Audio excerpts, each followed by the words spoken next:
head referee. We're looking for a thumbs up from the FTA. 3, 2, 1, launch.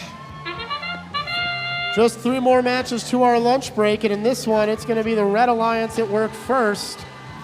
2550 drops, or 2990, excuse me, drops the gear. Can't get it on the peg, but they'll launch some fuel as a consolation prize.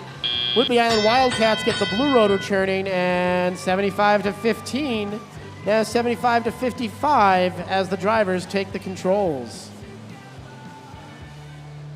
Flags are waving down here at the blue end of the field as the Hotwire robot comes back into position at the red retrieval zone. They've got a gear and they're zipping on back to their airship, followed closely by their alliance partners, Rain. Now Rock moving into position. You see them wiggling and waggling. It's that holonomic drivetrain that allows them to move in all directions and gives them a little more maneuverability than a lot of other bots on the field. A collision with Hotwire almost knocks the gear loose from 3223. But everything is A-OK, and they move back to try to deliver that to the pilots. 90 seconds now to play, and just a 5-point advantage for Red, 120 to 115. 2 rotors turning on each airship, and each alliance very close to spinning up that third. Looks like just 1 more gear necessary for either one. It's the Spartronics working hard on the blue airship. That gear falls loose. Whidbey Island Wildcats pop theirs out as well.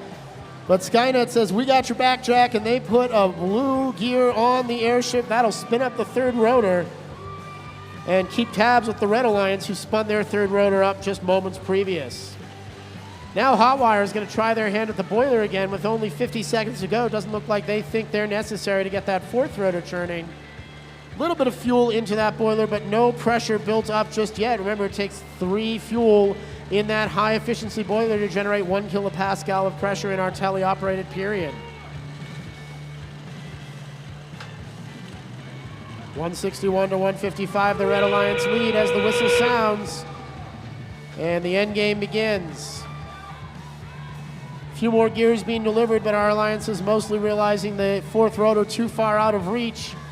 Rock is the first one to get themselves up in the air for Red. On the blue side, it looks like Skynet is going to be the first one to trigger the touchpad. Here comes Rain. Quick little drop, and now all 3 red robots up, all 3 blue robots up. And we'll let the final seconds tick away.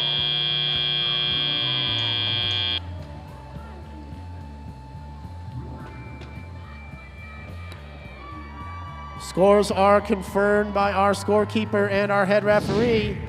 And as you watch the airships lift off, fly through the sky, it's going to be the Red Alliance across first.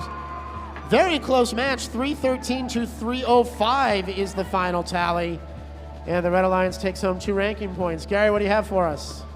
Well, I noticed there at the beginning, the Blue Alliance got their rotor turning during auto, and then all 3 robots on each team climbed. What do you think made the difference? What do you see that made the difference between auto, with the Blue Alliance being ahead, and the Red Alliance winning there in the end?